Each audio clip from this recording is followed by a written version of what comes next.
구약성경 에스겔서 37장 1절부터 12절까지의 말씀입니다. 여호와께서 권능으로 내게 임재하시고 그의 영으로 나를 데리고 가서 골짜기 가운데 두셨는데 거기 뼈가 가득하더라. 나를 그 뼈 사방으로 지나가게 하시기로 본즉 그 골짜기 지면에 뼈가 심이 많고 아주 말랐더라. 그가 내게 이르시되 인자야 이 뼈들이 능히 살 수 있겠느냐 하시기로 내가 대답하되 주 여호와여 주께서 아시나이다. 또 내게 이르시되 너는 이 모든 뼈에게 대언하여 이르기를 너희 마른 뼈들아 여호와의 말씀을 들을지어다. 주 여호와께서 이 뼈들에게 이같이 말씀하시기를 내가 생기를 너희에게 들어가게 하리니 너희가 살아나리라. 너희 위에 힘줄을 두고 살을 입히고 가죽을 덮고 너희 속에 생기를 넣으리니 너희가 살아나리라. 또 내가 여호와인 줄 너희가 알리라 하셨다 하라. 이에 내가 명령을 따라 대언하니 대언할 때에 소리가 나고 움직이며 이 뼈 저 뼈가 들어맞아 뼈들이 서로 연결되더라. 내가 또 보니 그 뼈에 힘줄이 생기고 살이 오르며 그 위에 가죽이 덮이나 그 속에 생기는 없더라.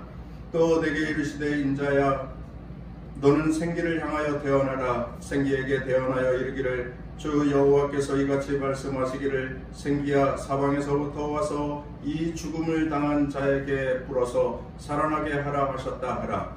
이에 내가 그 명령대로 대언하였더니 생기가 그들에게 들어가매 그들이 곧 살아나서 일어나 서는데 극히 큰 군대더라. 또 내게 이르시되 인자야 이 뼈들은 이스라엘 온 족속이라. 그들이 이르기를 우리의 뼈들이 말랐고 우리의 소망이 없어졌으니 우리는 다 멸절되었다 하느니라. 그러므로 너는 대언하여 그들에게 이르기를 주 여호와께서 이같이 말씀하시기를 내 백성들아 내가 너희 무덤을 열고 너희로 거기에서 나오게 하고 이스라엘 땅으로 들어가게 하리라. 이것은 오늘 우리에게 주시는 하나님의 말씀입니다. 할렐루야. 코로나19로 인하여서 어려움을 당하는 성도들이 많이 있고 또 코로나19로 인하여서 두려움이 큰 성도들이 많이 계시는데 요즘 멀쩡한 사람이 없습니다. 다들 힘들어하고 다들 상황이 절망할 수밖에 없는 그러한 상황입니다. 낙심할 수밖에 없고요. 그러나 오늘도 거룩한 주일 하나님께서는 우리에게 말씀하십니다. 수고하고 무거운 짐진 자들아 다 내게로 오라. 내가 너희를 쉬게 하리라. 수고하고 무거운 짐진 자들에게 우리 주님께서 초청하여 주십니다. 주님께 나오는 것이 쉼을 얻는 길이고 주님께 나오는 것이 새로운 희망을 발견하는 것이 될 겁니다. 지금의 상황도 충분히 컨트롤 하시고 지금의 상황도 충분히 변화시켜 주실 하나님, 그 하나님과 함께 새날을 경험하는 성도들이 되시기를 바랍니다. 너무 어렵고 힘들지만 무너지지 마시고 또 안 되는 일, 힘든 일에 치이지 마시고 우리 주님과 함께 미래를 바라보기를 원합니다. 어떤 때에도 우리에게 사랑으로 다가오셔서 새 힘을 주시고 또한 새로운 비전을 주시고 새로운 희망을 주시는 주님과 더불어 사는 성도들이 다 되시기를 바랍니다. 그 속에 내일의 희망이 새로운 열매로 활짝 열려지게 되어질 줄로 믿습니다. 우리 오늘 함께 나눈 말씀의 제목은 희망 다운로드, 마른 뼈에도 희망이 있습니다. 이러한 말씀의 제목입니다. 한번 따라서 해보겠습니다. 희망을 다운로드 합시다. 한 번 더 하겠습니다. 마른 뼈에도 희망이 있습니다. 본문의 역사적인 배경을 연극 무대에 한번 올려보도록 하겠습니다. 예레미야서, 이사야서가 연극에 나오고 있습니다. 그리고 제목은 마른 뼈 골짜기입니다. 남루한 옷차림의 한 선지자가 이스라엘 백성들에게 와서 증거합니다. 창자가 끊어지는 고통으로 아파하면서 이스라엘 백성들에게 증거합니다. 여러분 회개하십시오. 여러분 하나님 앞에 돌아오십시오. 여러분 열방을 의지하며 살았던 것을 하나님 앞에 뉘우치시고 고백하십시오. 위정자들도 그래야 하고 온 백성들이 다 그래야 합니다. 그렇지 아니하면 이 나라가 멸망당하고 말 것입니다. 예레미야 선지자가 그렇게 외쳤습니다.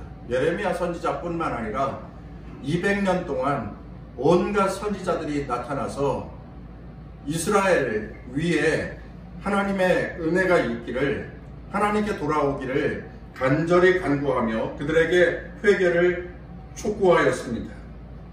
잠시 백성들의 모습이 비춰지는데 백성들은 굶주렸습니다. 백성들은 핍절했고요. 그리고 백성들은 죄 가운데 살았습니다.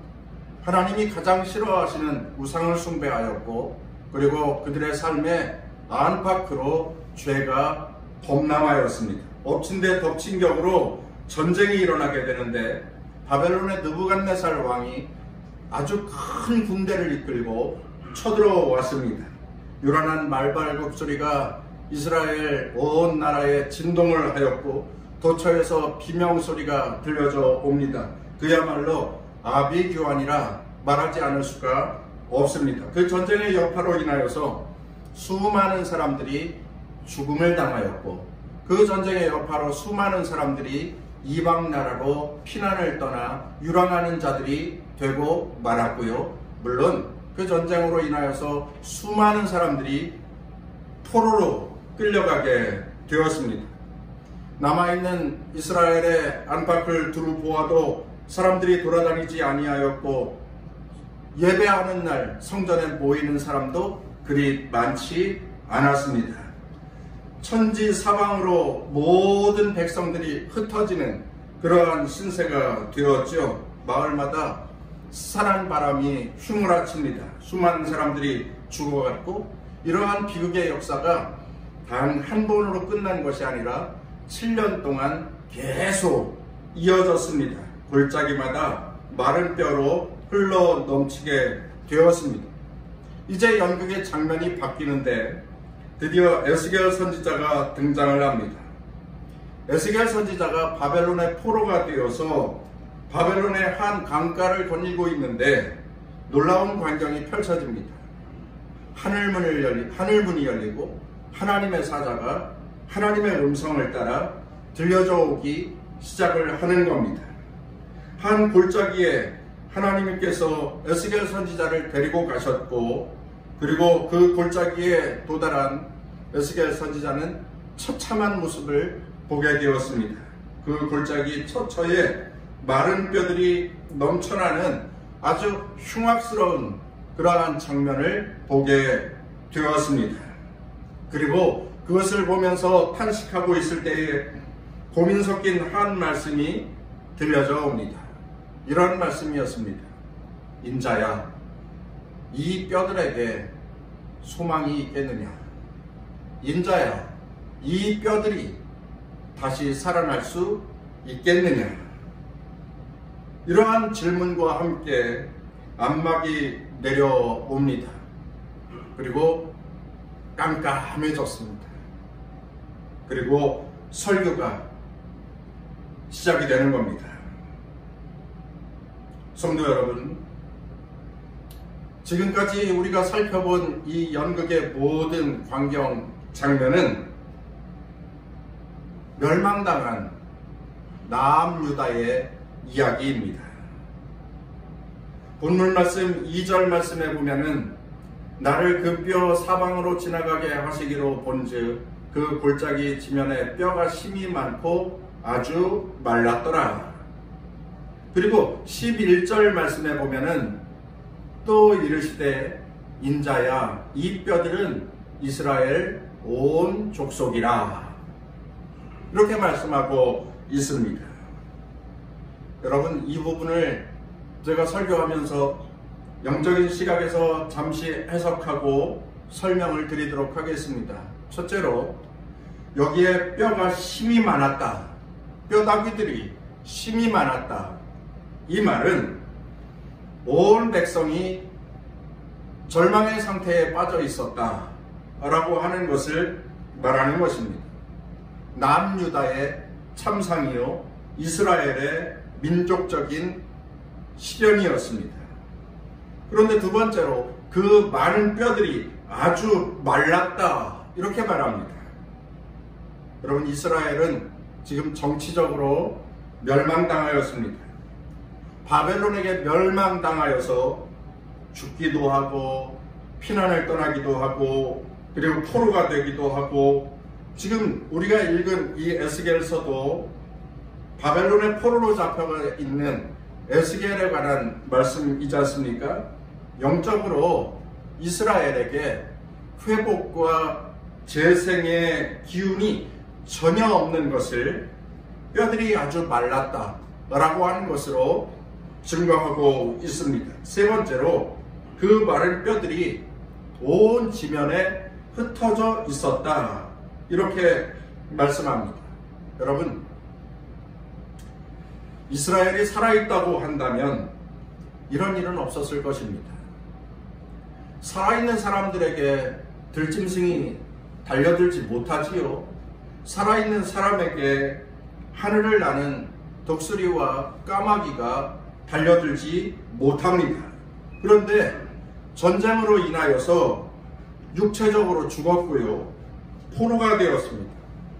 그리고 영적으로도 하나님을 잊어버린 채 다 죽은 존재가 된 것입니다. 이스라엘 백성들은 모두가 다 마른 뼈와 같은 존재였습니다. 그러면 사람이 죽었으면 땅에 매장이 되어야 하는 것이 맞는 것이지 않습니까? 본래 땅 속에 묻혀져야 합니다. 그런데 그 뼈들이 온 지면에 흩어져 있다 이렇게 말씀하고 있어요. 온 지면에 마른 뼈들이 여기저기 널브러져 있다 이렇게 말씀하고 있습니다. 이것은 세상 여기저기에 흩어져 버린 이스라엘 백성들을 말씀하고 있는 것입니다. 그들이 살았으나 죽은 자입니다. 그들이 죽은 자처럼 살고 있는 겁니다. 힘을 다 잃었고요, 절망하고요, 그리고 비관하고 있고요, 절망도, 이런 절망이 없는 이스라엘의 민족적인 비극을 이렇게 설명하고 있는 것입니다. 그러나 가만히 생각해 보면 이것이 이스라엘의 이야기만이 아니구나 하는 것을 생각해 볼 수 있는 것이 오늘날 우리들의 상황일 수도 있다라고 하는 것이지요. 코로나 바이러스로 인하여서 전 국민이 핍절함 가운데에 고통을 당해야 하는 상황, 모두가 다 아프고 모두가 다 힘들고, 야, 이게 살아가는 건가? 살아있는 건가? 사는 게 이런 건가? 하는 생각이 들 만큼 비관할 수밖에 없는 상황에 놓여져 있는 수많은 사람들이 있습니다. 그럼에도 불구하고 하나님은 찾지 않습니다. 하나님 앞에 엎드리지 않습니다. 이것은 세상에 믿지 않는 사람들만이 아니라 믿음의 사람들도 그렇게 살고 있습니다. 믿음의 사람들을 포함한 믿지 않는 사람들 전 국민이 바로 마른 뼈와 같은 처지에 있다라고 하는 것이죠. 전 국민이 5천만 명이 넘는데 이 모든 사람들이 여전히 불의와 죄와 공포와 두려움 가운데에서 전전긍긍하며 살아가고 있습니다. 살았으나 죽은 자와 같은 나라, 마른 뼈 골짜기에 대한민국이 아닐 수가 없습니다. 교회도 마찬가지입니다. 교회가 하나님을 바라보며 하나님의 말씀에 집중하고 하나님께 엎드려 기도하는 교회의 본분을 다해야 하는데, 정치적인 이슈에 매달려 정부와 싸우는 그러한 교회들이 있습니다.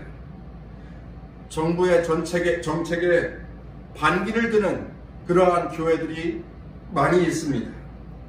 정부가 다 잘하는 것도 아니지만 그래도 이러한 시국엔 마음을 같이하여서 함께 이 어려움을 타개해 나가는 것에 더 집중하는 것이 옳지 않겠나. 그러한 교회들로 인하여서 부흥이 멈추고 전도의 문이 꽝 닫혀버리고 말았는데 아랑곳하지 않습니다. 자기들의 욕망만을 쫓아 행하고 있습니다. 그리스도인들 중에도 세상의 많은 그리스도인들이 인본주의, 세속주의, 편리주의에 그리고 세상 정욕기로 가득한 채 살아가고 있습니다. 그런데 부끄러워하지 않습니다. 안타까워할 줄도 모르고요. 어떻게든지 벗어나려고 몸부림치지도 않습니다. 이것이 마른 뼈와 같은 한국 교회의 실상이 아닌가 하는 그러한 생각을 해봅니다. 한없는 문제를 안고 있으나 해결점이 보이지 않는 내 가정도 마른 뼈 골짜기와 다르지 않다라고 하는 것이죠. 하나님 신앙을 갖지 않고 살아가는 나의 가족들, 또 여전히 세속적인 분위기만 가득하여 세상의 문화에 젖어 살고 있는 나의 가족들을 보면 아울러 사는 것을 보면 경제적으로 너무너무 어려워 헐벗고 굶주리고 쪼들리고 해서 괴로움으로 지내는 것이 일상인데 과연 이런 것이 언제 회복이 될 수 있을까? 언제 변화될 수 있을까? 언제 새로워질 수 있을까? 하나님을 섬기는 그리스도인으로 하나님의 은혜와 축복으로 살아야 하는 그리스도인인데 도무지 가능성이 보이지 않는, 살아있으나 산 것 같지 않은 그러한 인생의 길, 마른 뼈 골짜기와 다르지 않은 나의 가정을 돌아다 볼 수가 있습니다. 그런데 바로 이러한 상황에 하나님께서 에스겔 선지자에게 말씀합니다. 오늘 읽은 말씀 3절 말씀을 보면 그가 내게 이르시되 인자야 이 뼈들이 능히 살 수 있겠느냐 하시기로, 이 뼈들이 능히 살 수 있겠느냐 이렇게 물으십니다. 이 뼈들에게 희망이 있느냐? 너희 민족에게 희망이 있느냐? 한국 교회에게 희망이 있느냐? 너희 가정에는 희망이 있느냐? 이것들이 다시 살아날 수 있겠느냐? 다시 회복될 수 있겠느냐? 여러분은 뭐라고 대답하시겠습니까? 마른 뼈를 보고 마른 뼈와 같은 나의 실상을 보면서 이것들이 다시 살아날 수 있겠느냐? 이것들이 다시 회복될 수 있겠느냐? 물으시는 하나님께 여러분은 뭐라고 대답하시겠습니까? 가령 중대한 질병으로 중환자실에 입원하였어도 의식은 없는데 산소 호흡기에 의지하여서 숨을 쉬고 있는 중환자의 가족에게 과연 희망이 있을까요? 라고 묻는다면 그 가족들은 살아날 것입니다. 깨어날 것입니다. 회복될 것입니다. 반드시 살아날 것입니다. 그렇게 대답할 것입니다. 가족들은 희망을 놓을 수 없는 거잖아요. 희망을 버릴 수 없는 거잖아요. 그래서 가족인 거잖아요. 그래서 한 식구인 거잖아요.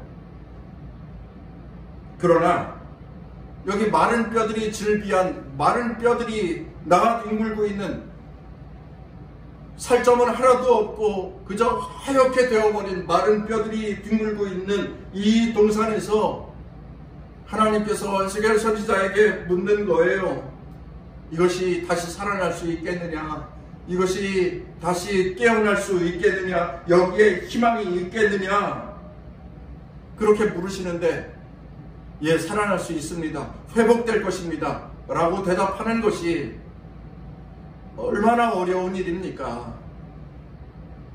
그렇게 대답할 수 있는 사람은 단 한 사람도 없을 것입니다.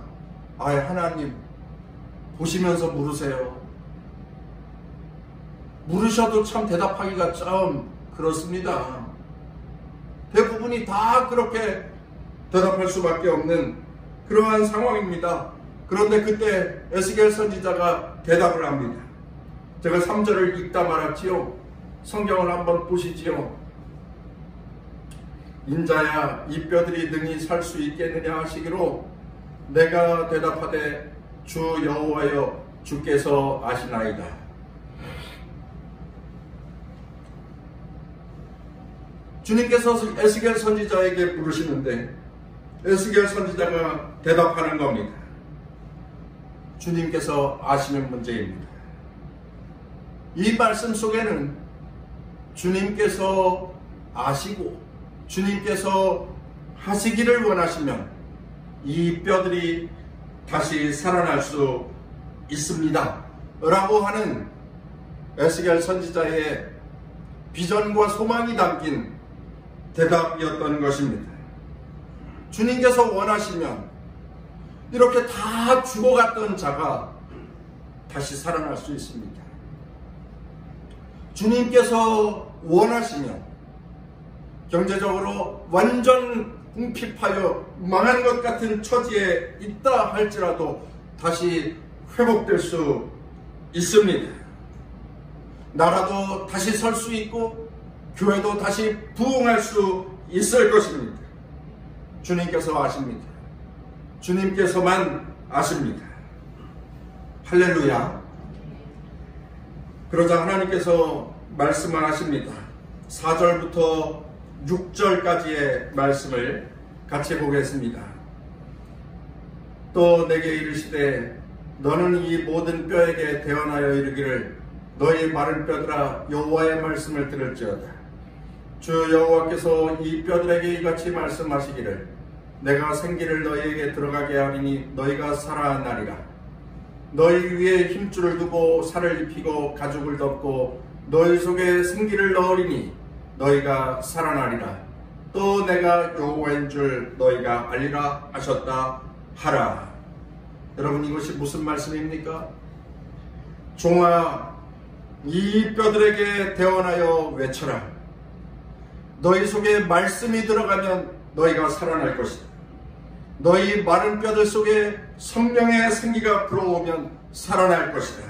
성령의 바람이 불어오면 다시 살아날 것이다. 살아나는 그 모습을 보면서 내가 너희의 하나님이 됨을 너희들이 깨닫게 될 것이다. 할렐루야. 이런 말씀인 것입니다. 여러분 잘 들어보십시오. 그리고 잘 기억하십시오. 여기 마른 뼈 언덕에 기적 같은 일이 가능한 그 해결책이 나오고 있습니다. 마른 뼈와 같은 나라와 민족, 그리고 그리스도인의 삶, 그리고 현대 교회가 다 마른 뼈와 같은 것이라 하였는데, 또 오늘날 우리의 가정이 마른 뼈와 같은 형편이라 하였는데 어떻게 살아날 수 있을까요? 어떻게 회복될 수 있을까요? 그 해결책이 여기 4절부터 6절까지의 말씀에 증거되고 있습니다. 어떻게 마른 뼈와 같은 우리의 삶에 생동감 넘치는 삶이 찾아올 수 있습니까? 하나님이 함께 거하시는 삶이어야 합니다.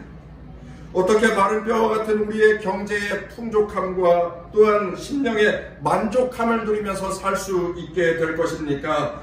하나님께서 회복시켜 주셔야만 그것이 가능하다라고 하는 것입니다. 어떻게 하나님 앞에 영광과 존귀를 올려드리는 예배를 드릴 수 있겠습니까? 하나님이 함께 계셔야 하고 성령님이 도와주셔야 합니다. 하나님 앞에 나오는 자마다, 하나님 앞에 예배하려고 힘쓰는 자마다 성령님으로 호흡하셔야 합니다. 어떻게 가정이 살아날 수 있겠습니까? 말씀이 여러분의 가정에 선포되어야 합니다. 하나님의 말씀이 여러분 가운데에 믿음으로 고백되어져야 하는 것입니다. 성령 하나님께서 여러분들의 자녀를 움켜주시고 붙들어 인도하여 주실 때에 여러분들의 자녀들도 살아날 수 있고 회복되어질 수 있을 것입니다. 우리가 그리스도인이면서 어떻게 세속적인 것을 이기면서 살 수 있습니까? 어떻게 자기 교만과 또한 세상의 타락한 문화를 이기면서 살 수 있습니까? 내 마른 뼈와 같은 심령에 주의 말씀이 찾아와야 합니다. 성령의 바람이 불어야 합니다. 성령의 호흡이 우리에게 있어야 합니다. 하나님의 말씀에 희망이 있고 또한 성령의 능력이 우리의 미래의 소망인 것입니다. 성령 안에서, 말씀 안에서, 기도 안에서, 오직 예수 안에서 하나님이 우리를 위하시면 세상에 무엇이 우리를 대적하리요? 대적할 것이 없다. 성경은 말씀하고 있습니다. 성령님 안에서, 오직 예수 안에서, 기도 안에서, 말씀 안에서 세상의 그 무엇도 우리를 절망시킬 수가 없다. 성경은 말씀하고 있습니다. 사랑하는 성도 여러분, 성령 안에서, 말씀 안에서 희망을 갖고 새로운 미래를 바라보는 성도들이 다 되시기를 주의 이름으로 축원합니다. 이 뼈들이 능히 살겠느냐? 주님께서 아십니다. 그러자 주님께서 뼈들에게 대언하여 외쳐라, 그렇게 말씀하였습니다. 말씀을 전하라. 성령을 의지하여서 말씀을 대언하라, 선포하라. 그리하면 성령의 생기가 불어닥칠 것이다.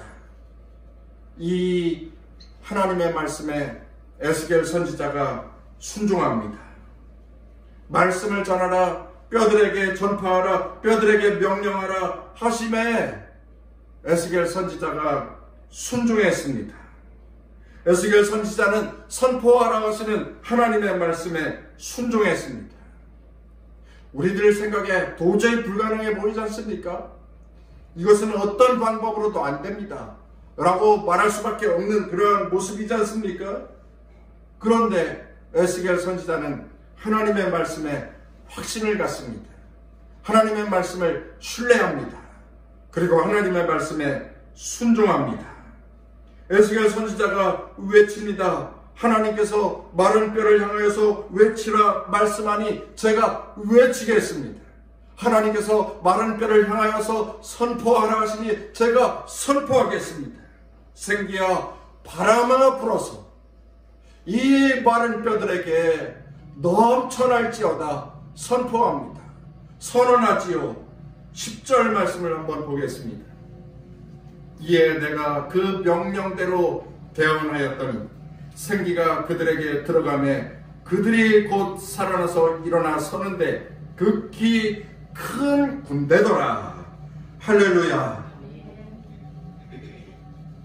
선포하였더니, 말씀을 의지하여서, 하나님을 의지하여서 성령의 능력을 따라서 선포하였더니, 말씀을 선포하였더니, 하나님의 말씀을 대언하였더니 그것들이 사람이 되는 겁니다. 그리고 그것들이 일어나 서는 겁니다. 신기반기한 일이 벌어지게 되었습니다. 그러더니 이 모든 마른 뼈들이 하나님의 군대가 되었습니다. 어떤 분이 고백한 것을 읽어보았습니다. 한 집사님의 간증인데 이분이 병이 걸렸어요. 남편을 잃고 또 엎친 데 덮친 격으로 큰 병에 걸리게 되었습니다. 피부가 썩어 들어가는 괴질이었습니다. 입원하여 있는데 의사 선생님들 하시는 말씀이 매우 비관적입니다. 평생 불치병으로 난치병으로 안고 살아야 할지도 모르는 그러한 중대한 질병입니다. 입원하여 있는데 목사님이 신방을 오셨습니다. 목사님이 오셔서 주시는 말씀이 이것입니다. 고린도전서 10장 13절 사람이 감당할 시험 밖에는 너희에게 당한 것이 없나니 오직 하나님은 미쁘사 너희가 감당하지 못할 시험 당함을 허락하지 아니하시고 시험 당할 즈음에 또 피할 길을 내사 너희로 친히 감당하게 하시느니라. 목사님이 이 집사님에게 위로와 힘을 주시는 말씀을 합니다. 이러한 말씀도 하십니다. 하나님은 말입니다. 하나의 문이 닫힐 때마다 하나님은 또 다른 문을 열어주십니다. 용기를 잃지 마십시오. 하나님을 바라보고 기도하십시오. 하나님께서 새로운 축복의 문을 열어주기를 간절히 바랍니다. 그런데 그 집사님에게 회복의 역사가 나타나기 시작했습니다. 그리고 3개월이 있다가 퇴원하게 되었습니다. 퇴원한 날, 그 다음날 새벽에 나와서 감사헌금 봉투를 하나님 앞에 쓰기 시작합니다. 그리고 그것을 강단에 올려놓았습니다. 이렇게 쓰여져 있었습니다. 내 검게 되어 썩어진 피부를 도려내는 것이 두려움이 아니었고 그것이 무서움이 아니었습니다. 이제는 어떡하나, 남편 잃고 내가 병들었으니 내 아이들을 어떻게 하나 염려했는데 하나님께서는 내게 말씀을 주셨고 내게 기도의 능력을 주셨습니다. 그리고 하나님께서는 내 인생의 길에, 내 인생 신호등을 빨간 등 정지 표시가 아니라 초록불 직진 표시로 바꾸어 주셨습니다. 나의 삶의 문제로 내 인생이 다 끝났다는 것이 아니라 내 새로운 인생에 또 다른 달려갈 길을 허락하여 주신 하나님의 계획이었습니다. 목사님께서 말씀하신 대로 내 인생에 한 문이 닫혔지만 새로운 축복의 문이 열려지는 날이었습니다. 하나님만으로 살겠습니다. 하나님은 나의 주, 나의 생명, 나의 전부가 되십니다. 감사합니다. 그렇게 적어 하나님 앞에 예물을 올렸습니다. 어떤 분이 이런 고백을 합니다. 나는 평생 70년 동안 무종교로 살았습니다. 평안할 때가 있었고 또한 힘들 때가 있었는데 그때마다 예수님도 좋은 분, 석가모니도 좋은 분, 그리고 공자님도 좋은 분, 모두가 다 한결같이 좋은 분이었습니다. 그런데 내가 70평생을 살고 난 후에 큰 병에 걸렸을 때에 내 인생에 막다른 길이 찾아왔구나 느껴졌을 때에 어두운 깜깜한 길에 내가 내동댕이 쳐졌을 때에 석가모니는 그저 인자한 얼굴로 나를 바라보시면서 여전히 웃고 계시는데 나에게 위로가 되지 못하였습니다.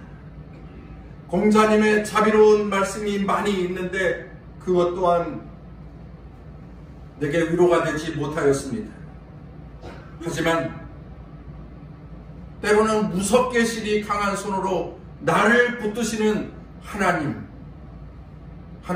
때로는 나를 책망하시기도 하시는 하나님, 그러나 그분은 궁극적으로 나를 축복으로 인도하여 가시는 힘이었고 내 인생의 길이었습니다. 예수님만이 내 삶의 힘이고 능력입니다. 사랑하는 귀한 성도 여러분, 기독교는 창조의 종교입니다. 아무것도 없는 데서 온 세상을 만들어 주신 분이 하나님이 되십니다. 기독교는 부활의 종교입니다.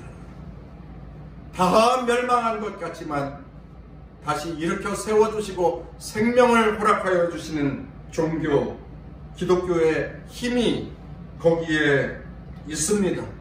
마른 뼈 언덕에 마른 뼈들이 가득한 이 동산에 큰 군대를 만들어 세워주신 하나님, 창조의 하나님, 부활의 하나님이십니다. 창조가 없는 종교이고 또한 부활이 없는 종교라고 한다면 기독교는 부도난 수표일 뿐입니다. 믿을 수 없는 허망한 신일 뿐인 것입니다.